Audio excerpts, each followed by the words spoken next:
వ్యాపారవేత్తగా పేరు తెచ్చుకున్న గోవర్ధన్ తన ఖరీదైన బంగ్లాలోని సోఫాలో కూర్చొని ఆఫీస్ ఫైల్ చూస్తుండగా తన రెండో భార్య శ్యామల, తన రెండో కూతురు వైశాలి వచ్చింది. ఇద్దరూ కలిసొచ్చారంటే ఏదో డిసైడ్ అయ్యారని అర్థమవుతుంది శ్యామల. టైం వేస్ట్ చేయకుండా అదేంటో చెప్పు. ఆస్తి మొత్తాన్ని మా కూతురు వైశాలి పేరు మీద రాయండి. ఇప్పుడు తన బిజినెస్ కోర్స్ కూడా కంప్లీట్ అవుతుంది. వ్యాపారం మొత్తం చూసుకుంటుంది. ఆస్తి మొత్తాన్ని వైశాలికి రాసిస్తే మరి రేవతి పరిస్థితి ఏంటి అని గోవర్ధన్ అడగగానే శ్యామలకి కోపం వచ్చింది. అది నా సవతి కూతురు. దానికి 3 పూటల అన్నం పెడుతున్నాను కదా, ఇంకేం కావాలి? ఆస్తి మొత్తం వైశాలి పేరు మీదున్నా రేవతి ఎప్పటిలాగే ఇంట్లో పని మనిషిలా పనులు చేసి తనిప్పుడు ఉంటున్న పాకలోనే ఉంటుంది. నేనొప్పుకోను శ్యామల. అయితే ఇద్దరికీ ఇంతకు ముందులాగా ఇప్పుడు కూడా ఏదైనా పందెం పెట్టండి. ఆ పందెంలో ఎవరు గెలుస్తారో వాళ్ల పేరు మీద ఆస్తి మొత్తం రాసివ్వండి. నాకెలాంటి అభ్యంతరమూ లేదు. ఎస్ డాడీ, ఆ పందెంలో నా సవతి అక్క గెలిస్తే ఆస్తి మొత్తం రేవతికి రాసివ్వండి. నేను మనసారా ఇష్టపూర్వకంగా చెప్తున్నాను.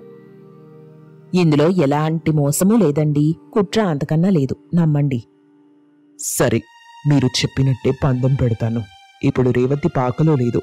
సైకిల్ మీద పూల మొక్కలు అమ్ముకోవడానికి వెళ్ళింది. పాకలోకి వచ్చిన తర్వాత నేను పిలిచి మాట్లాడుతాను. రేవతి ఒప్పుకుంటే పందెం పెడతాను, లేదంటే లేదు. డాడీ, మనం కార్లో వెళ్దాం. ఎక్కడైనా మనకి సైకిల్ మీద పూలమ్ముతూ రేవతి కనిపిస్తే మాట్లాడి తీసుకొద్దాం, ఏమంటారు? అని వైశాలి చెప్పగానే గోవర్ధన్ ఆలోచనలో పడ్డాడు. అమాయకురాలైన రేవతిని మోసం చేసి ఆస్తి మొత్తం కొట్టేయాలని ప్లాన్ చేస్తున్నారు.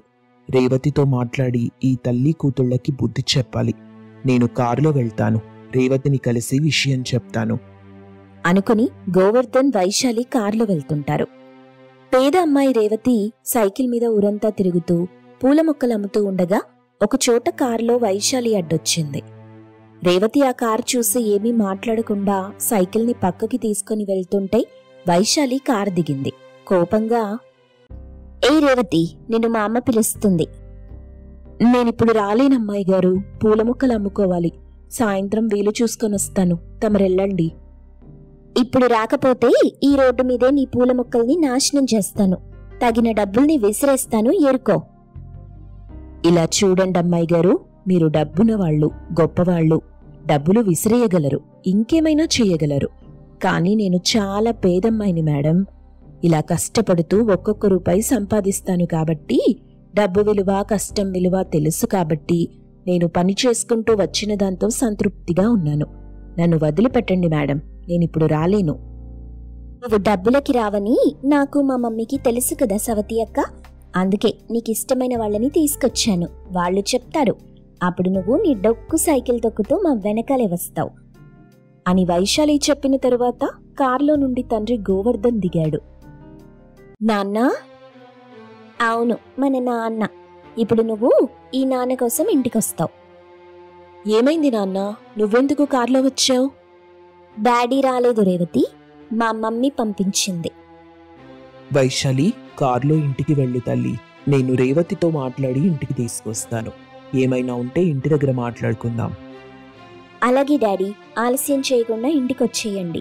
మీ ఇద్దరి కోసం నేను మా మమ్మీ ఎదురు చూస్తుంటాం. సవతి అక్క, మన ఫాదర్ చెప్పేది విని బాగా అర్థం చేసుకో. సిద్ధపడి ఇంటికొచ్చేసాయి. అమ్మాయి గారు, మధ్యలో నాన్ననెందుకు ఇబ్బంది పెట్టడం? ఆ చెప్పేదేదో తమరు చెప్పండి. ఎలాగో నన్ను వెతుకుతూ ఇంత దూరం వచ్చారు కదా. ఇప్పుడు నేను కొట్టబోయే దెబ్బ మామూలుగా ఉండదు. ఇంతకు ముందు పరుగు పందెం పెట్టి నేను గెలిచి బంగ్లా ఇంట్లో అన్ని పనులు చేసుకుంటూ సంతోషంగా ఉన్న నిన్ను పాకలోకి పంపించి కష్టాలు పెడుతున్నాను. ఓహో, ఇప్పుడు అదే పందెం పెట్టి పాకలో నుండి బయటికి పంపిద్దామని డిసైడ్ అయ్యావా? అంతేనా అమ్మాయి గారు? అని రేవతి అడుగుతుంటే మాట మధ్యలో తండ్రి గోవర్ధన్ కల్పించుకొని, వైశాలి, నువ్వింటికి వెళ్ళి నీ ఏర్పాట్లు చేసుకో. నేను రేవతితో మాట్లాడి ఇంటికి తీసుకొస్తాను. నా మాట నమ్ము తల్లి. నువ్వు మీ మమ్మీ పెట్టిన పందెంలో రేవతి ఖచ్చితంగా పాల్గొంటుంది. ఏంటి, మళ్ళీ పందెమా? ఈసారేంటి నాన్నా? నీ చేతిలో అవమానం పడుతుంది. ఆ పాకలో నుండి కూడా వెళ్ళిపోతుంది. అప్పుడు ఆస్తి మొత్తం నీకు, మీ మమ్మీకి చెందుతుంది. రేవతికి సంబంధం ఉండదు. సరే డాడీ అని వైశాలి కారులో వెళ్ళిపోతుంది. గోవర్ధన్, రేవతి రోడ్డు మీదున్న సిమెంట్ బెంచి మీద కూర్చున్నారు. ఆ పక్కన పూల మొక్కలున్న సైకిల్ పెట్టుకున్నారు. ఇలా చూడు తల్లి, నేనిప్పుడు చెప్పేది జాగ్రత్తగా విను. నువ్వు నా మొదటి భార్య బిడ్డవి, వైశాలి నా రెండో భార్య కూతురు. ఇద్దరూ నాకు సమానం అనుకున్నాను. కానీ ఆ తల్లి కూతుళ్ళు కలిసి నీ మీద సవతి ప్రేమ చూపించటం మొదలెట్టారు. ఇప్పుడు అదంతా ఎందుకు నాన్న? పిన్ని, వైశాలి కలిసి ఏం ప్లాన్ చేస్తున్నారు? నీకు వైశాలికి రేస్ పెడతారు. వైశాలి కారులో ఉంటుంది, నువ్వు నీ సైకిల్ మీద ఉంటావు. ఇద్దరిలో ఎవరు గెలిస్తే వాళ్లకే ఆస్తి మొత్తం దక్కుతుంది. వాళ్ళు చెప్పినట్టు వినాల్సి వస్తుంది. ఇక మొత్తం వాళ్ల హంగామా నడుస్తుంది తల్లి. అయితే నన్నేం చేయమంటావు నాన్న? నువ్వు ఖచ్చితంగా గెలవాలి తల్లి. అదెలా సాధ్యమవుతుంది నాన్న? ఎలా అన్నది నాకు తెలీదు. ఏది ఏమైనా నువ్వు ఈ పందెంలో గెలవాలి. ఆ డబ్బు పగరున్న తల్లి కూతురుకు తగిన గుణపాఠం చెప్పాలి. అప్పుడే వాళ్ళు మనకు తగ్గట్టుగా ఉంటారు, మనల్ని గౌరవిస్తారు. నీ దగ్గర ఉన్న డబ్బు కోసమైనా నిన్ను ప్రేమగా చూసుకుంటారు. కడుపు నిండా తిండి పెడతారన్నదే తల్లి నా ఆశ. సవతి చెల్లి నన్ను గెలవనిస్తుందా నాన్న? ఏదో ఒక టెక్నిక్ వాడి నన్ను ఓడించేస్తుంది. అయినా నాన్న, చెల్లి వైశాలి కార్లో, నేను సైకిల్ మీద. ఇక్కడే తెలుస్తుంది కదా నాన్న, చెల్లి ఖచ్చితంగా గెలుస్తుందని. వైశాలి గెలవకూడదు తల్లి, నువ్వే గెలవాలి అని రేవతికి తండ్రి గోవర్ధన్ చెప్తూ ఉన్నాడు. సరిగ్గా అదే సమయంలో రిచ్ బంగ్లాలోని ఖరీదైన సోఫాలో రేవతి సవతి తల్లి శ్యామల, సవతి చెల్లి వైశాలి కూర్చొని రేవతిని పందెంలో ఓడించి ఆస్తి మొత్తం తమ పేరు మీద రాయించుకొని ఆ రిచ్ ఇంట్లో నుండి పంపించేయాలని మాట్లాడుకుంటూ ఉంటారు. మీ నాన్న నా సవతి కూతురు దగ్గరే ఉన్నాడా తల్లి? అవును మమ్మీ, ఆ రేవతి దగ్గరే ఉన్నాడు. మనం మాట్లాడుకున్న పందెం గురించి రేవతికి నాన్న చెప్తే ఎలా మమ్మీ? చెప్తే చెప్పనివ్వు తల్లి, ఏం చెప్పినా నువ్వే గెలుస్తావు, గెలవగలవు. నీలో గెలిచే ధైర్యం ఉంది, ఈ ఆస్తి మొత్తాన్ని సంపాదించే తెగువుంది అని మాట్లాడుకుంటూ ఉండగా రేవతి, గోవర్ధన్ ఇంటికొచ్చారు. నలుగురు మాట్లాడుకుని ఒక రోజున ఊరి సమక్షంలో ఒక చెట్టు దగ్గర నుండి సవతి అక్క చెల్లెళ్ళు రేస్ పెట్టుకున్నారు. చెల్లి వైశాలి కారులో కూర్చుంది, అక్క సైకిల్ మీదుంది. ఊరి పెద్ద మనిషి జెండా పట్టుకుని రెడీగా ఉన్నాడు. ఇలా చూడండి అమ్మాయిలు, మీ ఇద్దరిలో ఎవరు గెలిస్తే వాళ్లకే ఆస్తి దక్కుతుంది. ఈ విషయాన్ని మర్చిపోకండి. జాగ్రత్తగా రేస్లో ఆడండి, గెలవండి.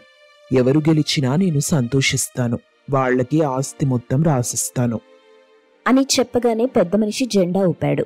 వైశాలి కార్ని వేగంగా డ్రైవ్ చేస్తూ వెళ్తూ ఉంది. రేవతి స్పీడ్గా సైకిల్ తొక్కుతూ ఉంది. వైశాలి కారులో మట్టి రోడ్డు మీద వెళ్తూ, మా నాన్నకి ఈ పెద్ద మనుషులకి తల ఉంది గాని అందులో పనిచేసే మెదడు మాత్రం లేదు. నేను కారులో వెళ్తున్నాను, నా సవతి అక్క సైకిల్ తొక్కుతూ ఎక్కడుందో. కారులో వెళ్తున్న నేనే గెలుస్తాను, సైకిల్ మీద వస్తున్న అదెలా గెలుస్తుంది అనుకుంటూ దూసుకెళ్తూ ఉంది.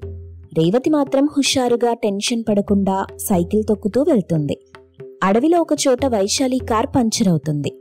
ఏం చేయాలో తెలియక టైర్ మార్చడం రాక అడవిలో నిలబడి అయోమయంగా దిక్కులు చూస్తుంటే ఆ దారిన వెళ్తున్న వాళ్లు చూసుకుంటూ వెళ్తారు.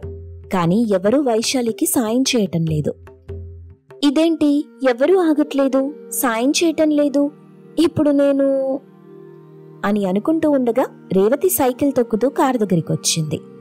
వైశాలితో మాట్లాడి అతి కష్టం మీద టైర్ మార్చింది.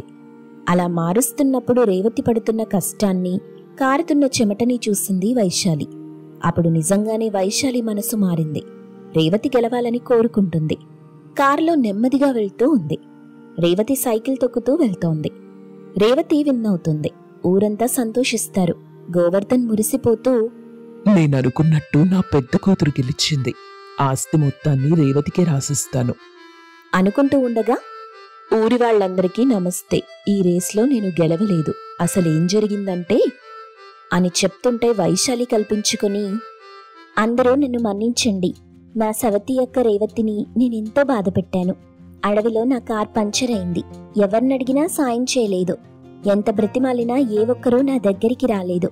కానీ నా సవతి అక్క నన్ను చూసి ఆగిపోయింది, టైర్ మార్చేసింది.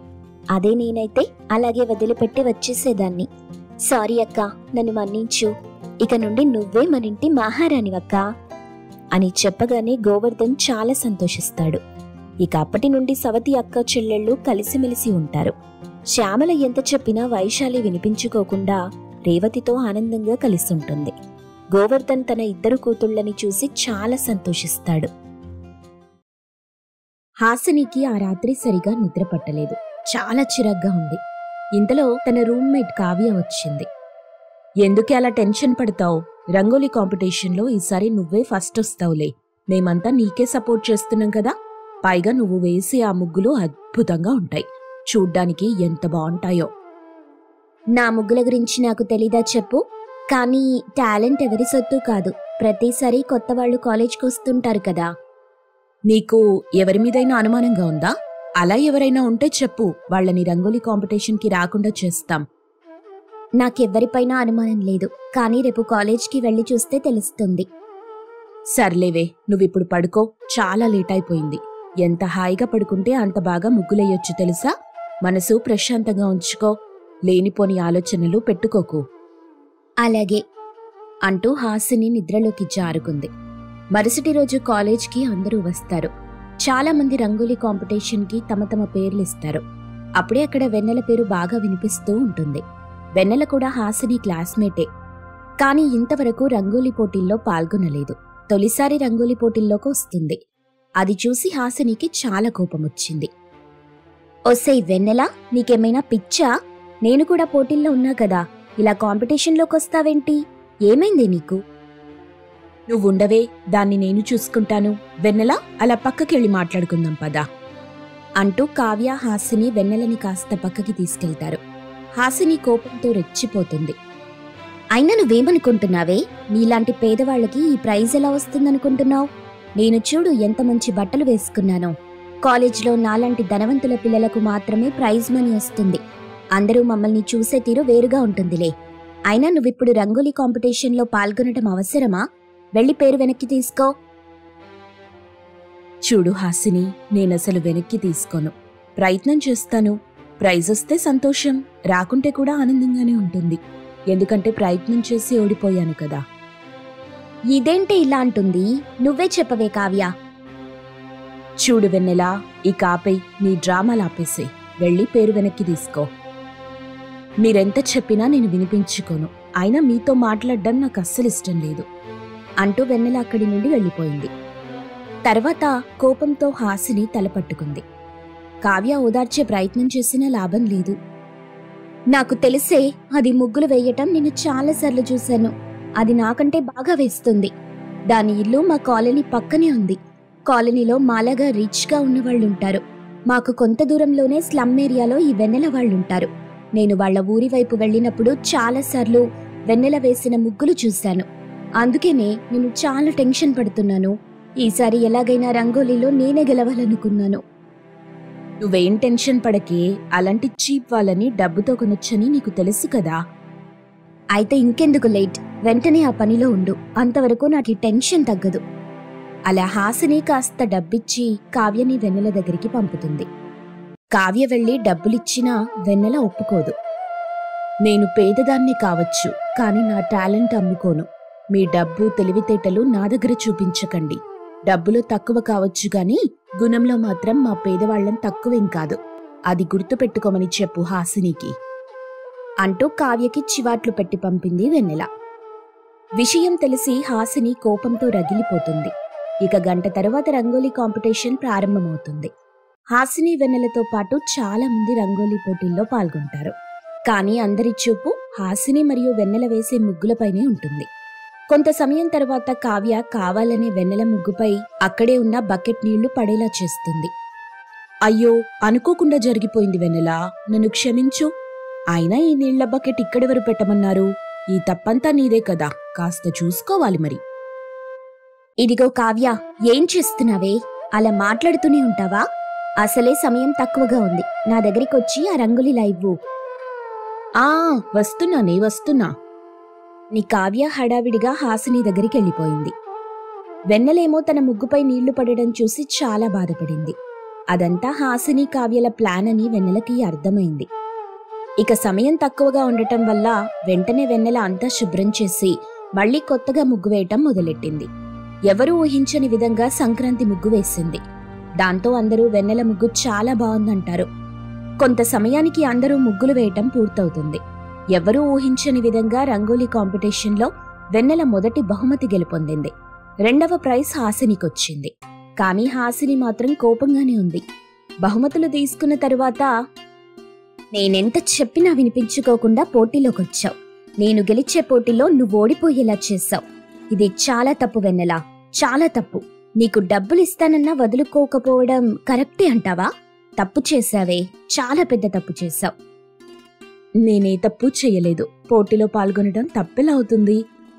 అసలే సంక్రాంతి పండుగుంది కదా, ఈ సంక్రాంతికి నేను మా ఇంటికి రంగోలీ బహుమతి తీసుకెళ్లాలనుకున్నాను. కానీ నువ్వు దాన్ని చెడగొట్టావు. నేను కూడా మా ఊరి కోసం ఈ రంగోలీ పోటీల్లో పాల్గొన్నాను. అలా వెన్నెల మాట్లాడుతుండగా హాసిని, కావ్య ఇద్దరూ వెన్నెలనిష్టం వచ్చినట్టు కొట్టారు. మొహానికి గాయం కూడా అవుతుంది. వెన్నెలను కసితీరా కొట్టి అక్కడి నుండి వెళ్లిపోతారు. పాపం, గాయాల పాలైన వెన్నెల మౌనంగానే ఇంటికి బయలుదేరింది. 2 రోజుల తరువాత అందరూ సంక్రాంతి సంబరాలు చేసుకుంటూ ఉంటారు. వెన్నెల ఉన్న స్లమ్ ఏరియాలో కూడా సంక్రాంతి పండుగ జరుపుకుంటారు. నాన్నా, నాన్నా, ఇదిగో నీకు కొత్త బట్టలు. ఎందుకమ్మా ఇవన్నీ? డబ్బులు లేవని బాధపడుతుంటే ఇవన్నీ అవసరమా? నాన్నా, నేను కొన్ని డబ్బులు పొదుపు చేసి కొన్నాను, వేసుకోండి నాన్నా. అలాగేనమ్మా, వేసుకుంటాను. నా కూతురు ఎంతో ఇష్టంగా నాకు తెచ్చిన బట్టలు కదా, వేసుకోకుండా ఉంటానా? బయట ముగ్గు వేశాను, చూసారా నాన్నా? చూశానమ్మా. అందరూ నీ సంక్రాంతి ముగ్గు గురించే మాట్లాడుకుంటున్నారు. మనం పేదవాళ్లం మాత్రమే, కానీ ఎందులోనూ ఎవ్వరికీ తీసిపోం. నీ ముగ్గుల వల్ల మరోసారి ఆ విషయం అందరికీ తెలిసింది. ఇక సంక్రాంతి వంటలన్నీ పూర్తయ్యాయా? వండేశాను నాన్నా. వేడివేడిగా అన్నం, పప్పు, చారు సిద్ధంగా ఉన్నాయి. అయినా ఇవన్నీ రోజు తినేవే కదా నాన్నా, సంక్రాంతి వంటలంటున్నారేంటి? సంక్రాంతికి ఎన్నో పిండి వంటలు చేస్తారు. గారెలు, బూరెలు, బొబ్బట్లు, స్వీట్లు, పండ్లు, కొత్త బట్టలు, గాలిపటాలు ఎగరేయటాలు, కొత్త అల్లులను పిలిచి వాళ్ళకి మర్యాదలు చెయ్యటాలు, ఇలా చాలానే ఉన్నాయమ్మా. కానీ అవన్నీ డబ్బున్నోళ్ల ఇళ్లల్లో. మనలాంటి పేదవాళ్ల ఇంట్లో అవన్నీ జరగవు. కానీ మనం అవి జరుగుతున్నాయని అనుకోవడంలో ఒక ఆనందం ఉంది. అది చాలు కదా. అలా అంటూ శివయ్య అక్కడి నుండి వెళ్ళిపోతాడు. తన తండ్రి చెప్పిన మాటలకి బాధపడుతూనే వెన్నెల కన్నీళ్లు పెట్టుకుంది. ఇంతలో ఆ ఇంటి ముందుకు ఒక కారొచ్చి ఆగింది. ఆ కారులో నుండి హాసిని తండ్రి రాజేంద్ర దిగి వెన్నెల దగ్గరికి వెళ్తారు. వాళ్ళని చూసి వెన్నెల షాక్ అవుతుంది. ఏంటి మా ఇంటికొచ్చారు? దయచేసి ఇక్కడేం చేయకండి. అందరం పండగ చేసుకుంటున్నాం. మా నాన్న కూడా ఉన్నాడు. ఇక్కడ అవమానించకు హాసిని. దయచేసి మమ్మల్ని బాధ పెట్టకు. అమ్మా వెన్నెల, చిన్నదానివైనా నువ్వు చాలా గొప్పదానివి. ఒకవైపు నీ బాధ గురించి ఆలోచించకుండా నీ ఊరి గురించి, నీ నాన్న గురించి ఆలోచిస్తున్నావు చూడు, చాలా గ్రేట్. హాసిని నా కూతురు. అది రంగోలీ పోటీల్లో 2nd ప్రైజ్ తెచ్చుకుంది. నాకు చాలా సంతోషం. కానీ ఆ పోటీలో గెలవడం కోసం అది చేసిన పని నాకు నచ్చలేదు. ఆ విషయం నీ ప్రిన్సిపల్కి తెలిసింది. హాసినిని కాలేజ్కి రావద్దని నోటీస్ కూడా ఇచ్చారు. కానీ తర్వాతే తెలిసింది నువ్వు ప్రిన్సిపల్తో మాట్లాడి నోటీస్ వెనక్కి తీసుకోమన్నావంట కదా. అవునండి, నా ఫ్రెండ్ బాధపడుతుంటే నేను చూడలేను. పోటీలో గెలవాలని ఎవరికుండదు చెప్పండి. కాకపోతే హాసిని కాస్త అల్లరి ముద్దుగా పెరిగింది కదా, అందుకే అలా. వెన్నెల అలా చెప్తుండగానే కన్నీళ్లు పెట్టుకుంటూ హాసిని వెన్నెలని హత్తుకుంది. హాసిని కన్నీళ్లు తుడుస్తుంది వెన్నెల. ఇదేనమ్మా, ఇదే మీలో నాకు నచ్చింది. పేదవాళ్ళు అని మిమ్మల్ని హేళన చేసేవారికి ఈ విషయం తెలియాలి. డబ్బు గర్వంతో విర్రవీగుతున్న వాళ్ళని కూడా క్షమించి వదిలేసే గుణం మీకే ఉంది. Hats off. నీలాంటి వాళ్ళకి నేనేదో ఒకటి చెయ్యాలి. ఏం చేయమంటావు చెప్పు? సంక్రాంతి కనుక్కో. మాది స్లమ్ ఏరియా కదండి, ఇక్కడ తాగడానికి మంచినీళ్లు రావు. మేమంతా చెరువు నీళ్లే తాగుతాం. దానివల్ల చాలా మందికి అనారోగ్యం వస్తుంది. మీరు మా ఏరియాకి మంచినీటి సౌకర్యం కల్పిస్తారా? ఆహా, మరోసారి నీకు హ్యాట్స్ ఆఫ్ వెన్నెల. నీకోసం అడగమంటే ఊరి కోసం అడిగావు. నీలాంటి మంచి మనిషి ఇంకెక్కడుంటుంది చెప్పు? ఇలాంటి నీకు ఒక మంచి కానుక, సంక్రాంతి కానుకిస్తున్నాను. అది నేను కాదు, హాసిని చెప్తుంది. మీ ఏరియాకు మంచినీటి సౌకర్యం, అలాగే ఒక ఆసుపత్రి, ఇక రోడ్లు, డ్రైనేజీ కాలువలు ఇవన్నీ ఏర్పాటు చేయిస్తాను. హాసిని చెప్పిన మాటకి వెన్నెల నోట మాట రాలేదు. ఇక రాజేంద్ర కాళ్లపై పడి కన్నీళ్లు పెట్టుకుంది వెన్నెల. చాలా సంతోషంగా ఉందండి. ఇక శివయ్య కూడా వాళ్ళకి నమస్కారం చేస్తాడు. వాళ్ళని చూసి రాజేంద్ర చాలా సంతోషిస్తాడు. నా జీవితంలో ఇది ఎప్పటికీ మర్చిపోలేని సంఘటన. చాలా సంతోషంగా ఉంది నాన్న. నాకు తెలుసమ్మా, కంటే కూతుర్ని కనాలని ఎందుకంటారో ఇప్పటికైనా చాలా మందికి అర్థమవుతుంది. నా బంగారు తల్లి అంటూ శివయ్య తన కూతుర్ని పొగడ్తలతో ముంచెత్తుతాడు. ఇక రాజేంద్ర చెప్పినట్టుగానే ఆ ఊరికి అన్నీ ఏర్పాటు చేసే పనిలో పడతాడు. వెన్నెల చాలా సంతోషిస్తుంది. ఆ సంక్రాంతి పండుగ తమ ఏరియాకి కొత్త వెలుగులు తీసుకొస్తుంది. అవన్నీ చూసి శివయ్య, వెన్నెల, ఆ ఏరియా జనాలు చాలా ఆనందిస్తారు.